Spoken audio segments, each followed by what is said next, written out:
Well, love to draw into our conversation now Hugo Vickers, royal historian and royal watcher of so many decades, if you don't mind me saying. Hugo, you have that amazing vantage point at the Abbey. Just give us your impressions of what you've witnessed.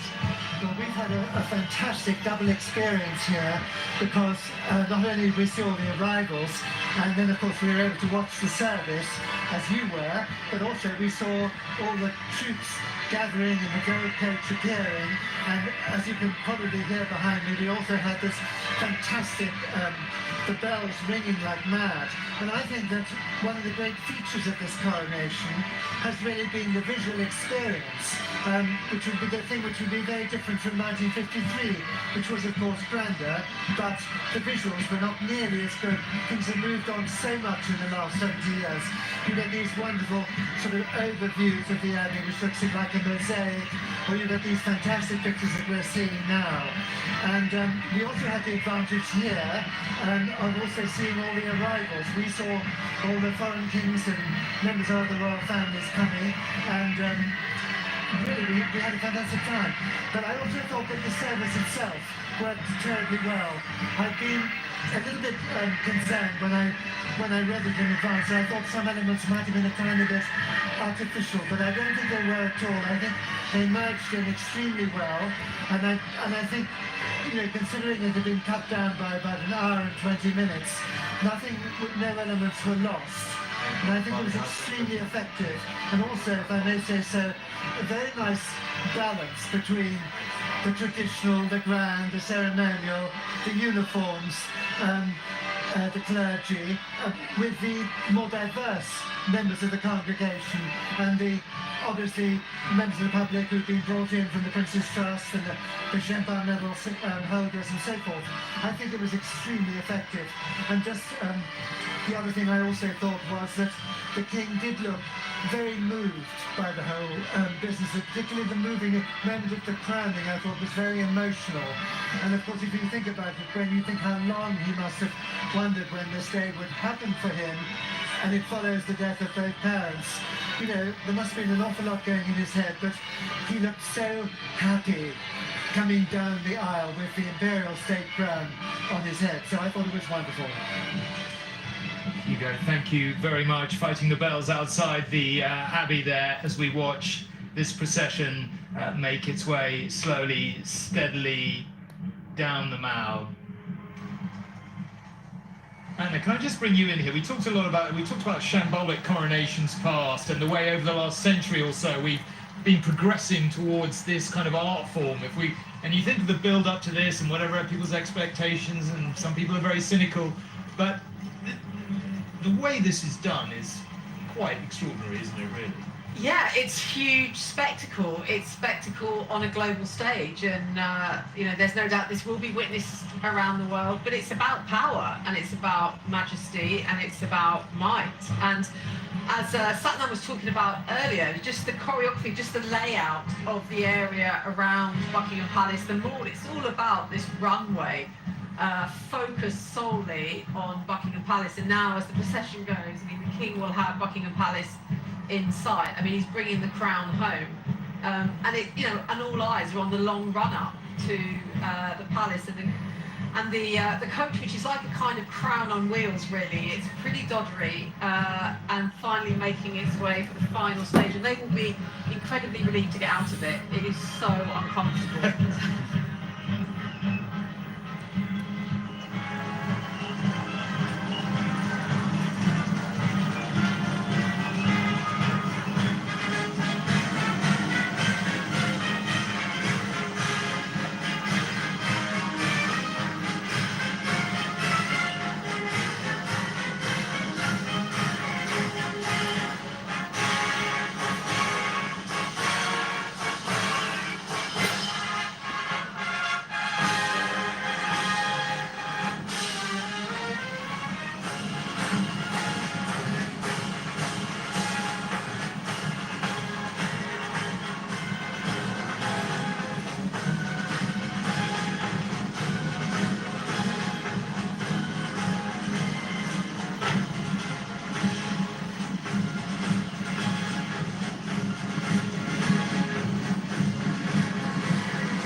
arch. At Buckingham Palace, another shot there of the Wales family in the Diamond Jubilee stagecoach, not too far behind. And Bill, I mean, this has been the most extraordinary spectacle, and this, in terms of the military, is not over yet, is it? I mean, not only is this procession still ongoing behind us here, but we'll see something quite extraordinary in the gardens of Buckingham Palace. Yes, I mean, the King is now arriving at Buckingham Palace, but it's not over yet for him either. So the King and the Queen will go onto the west steps of the palace in the garden, and all the parade will move into the garden, less the mounted elements, to do a royal salute and 3 cheers. So at the moment we're seeing the Household Cavalry have formed up in the forecourt, with the King's Guard of the Irish Guards also formed up in the forecourt, and the band of the Royal Marines. The Foot Guards are in Constitution Hill, ready to move in at the end into the garden. And I don't think we've ever seen a muster of all parts of the armed forces in this way, either on parade or in the Buckingham Palace garden. And other components have been taken there, so components of senior officers and others have been moved there who have not been able to march, including the pipes and drums who people on the ground will have heard before. There they go through the centre arch into the quadrangle, across to the state entrance, and the mass bands of the Household Division. You can see the last detachment of the Sovereign's escorts moving into the forecourt of Buckingham Palace. It's all now reforming into the parade in the garden.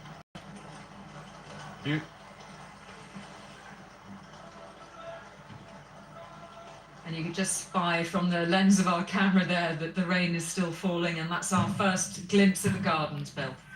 Yeah, so you can see all parts beginning to form up now. The tents are there from the garden party that was held last week, and there's another one next week, so the grass is bearing up very well. You can see the whole parade getting ready. Viewers may not know that all these soldiers got drenched during the service in the warm-up, so they really have done incredibly well, focusing on the task in hand and just ignoring the adversity of it. If you weren't watching earlier and you're just joining us, you'll have missed Bill's crisp summary earlier of the military strategy on rainy days. Get wet. Yeah, well, they've done that brilliantly, but you have to respect the king and country. And the police, one should say. Everybody here is absolutely soaking, but look at them, they look absolutely fantastic.